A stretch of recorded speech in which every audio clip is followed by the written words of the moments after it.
you very much for having us today. My name is Kirsten, this is Josephine, and we are from a company called Nix Kix. We make refreshing soft drinks with a kick from cayenne chili. Now, as you would have probably guessed, the kicks in our name is because we add the chili to the drink. And also very importantly, we don't add any refined sugars, nothing artificial, and no fizz to our drinks. That's where the Nix in our name comes in. Nix Kix was born about 1.5 years ago, when both my co-founder Julia and I were fed up with all the soft drink options available. There were just so many sugary soft drinks out there, and we were working in the corporate world, working long hours. So come lunchtime, early afternoon, we wanted a little bit of a pick-me-up, and we already had about 2 coffees that day. We wanted something a bit different, but a cola or lemonade just wouldn't do it because it was too sugary. So something exciting, that's what we were looking for, and we couldn't find it. So we experimented and found out that chili is an amazing ingredient to put into a drink. By adding chili, you also don't need to add that much sugar because you've got already some excitement going on from the chili. And also, chili makes you happy because when you drink or eat something spicy, your body releases endorphins. So it's a great boost for you, especially in the afternoon. So we thought introducing a soft drink to the UK market is a great thing. Studies have suggested that chili could provide numerous health benefits, and whilst Kirsten and Julia are not promising that their product, Nix Kix, is going to lower your blood sugar levels or relieve your achy joints, they do hope that some of those happy endorphins will rub off on the judges. What was the reason for not having any fizz? We found that a lot of people are fed up with fizzy soft drinks. They want something a bit more mellow in taste. And also you can do, if you already have something spicy in your drink, and adding fizz to it sometimes makes it overpowering. Is it a drink that's meant to be drunk by itself or as part of a mixer with an alcoholic drink, or both? We get that a lot, okay, yeah, okay. And you can mix it. It's also sold as an alternative to alcohol in the evening. Right. That's where it's very successfully sold as well, just because, you know, it gives you a little bit of an extra kick, you know, if you're not drinking. From a packaging perspective, do you just supply it in a bottle, or do you have other formats? It's a bottle at the moment. And are there plans to put it into any other formats? We are thinking about it. It depends on the opportunity, but yeah, we can make it happen. The reason why I say that is as soon as you start putting a product into glass, you limit the number of units you can actually distribute to, because a number of units can't actually take glass products. So that can be a bit of a barrier. So I would recommend going back and having a think as to whether you could perhaps put it into a PET bottle, or possibly even a can actually. A can would work as well, I think, as well. Where do you manufacture the product? Where it's manufactured? In Devon. In Devon, okay. Yeah.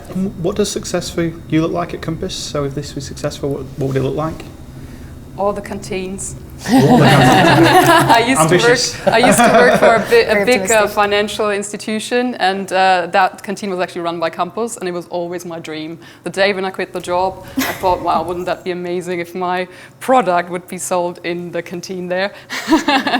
I think I would miss the fizz.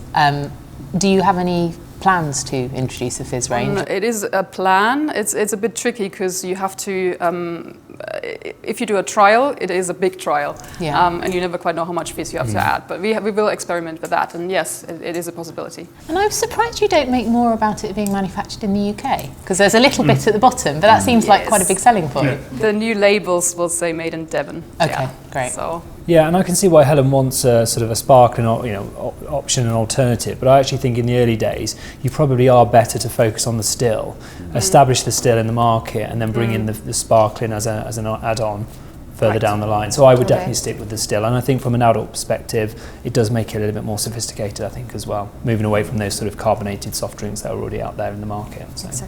And did you work with someone to create the flavours, or was this mixed in your kitchen? How did you get to this point?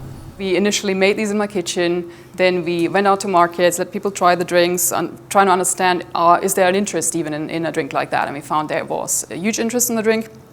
So we started slow, went to a manufacturer in London, very small scale. He replicated our recipes, and we became too big for him and went on to Devon. And so we slowly, one step at a time, have grown and have now a big manufacturer, which we hopefully will keep for a long time.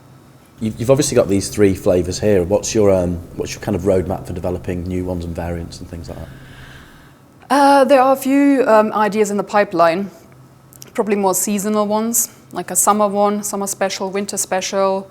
So we've got a few ideas, but we don't want to branch out too quickly. because there are so many opportunities, so many options. We could do different sizes, different packaging solutions, as you said. So yeah, we want to first feel a bit more how does the consumer react to our drinks, what do they want, and then depending on that, develop new flavors or varieties. So. I think we should make a decision. I'm going to kick it off. We've got some new ranges we're launching over the next few months. One of them is a coffee shop range. I think this will fit perfectly within that range, within our extended range. So I'm going to say yes. Thank you. Yep, I can see it working really well in a B&I environment, so I'm going to say yes. Yeah, I really like the product, so I'm going to say yes. Likewise, full yeses. Well done. Well done. Thank you very much. It's 4 enthusiastic yes votes from the panel of experts. If rolled out within the Compass estate, Kirsten may well see Nix and Kix stocked in the restaurant of her former workplace, where its creation was initially inspired.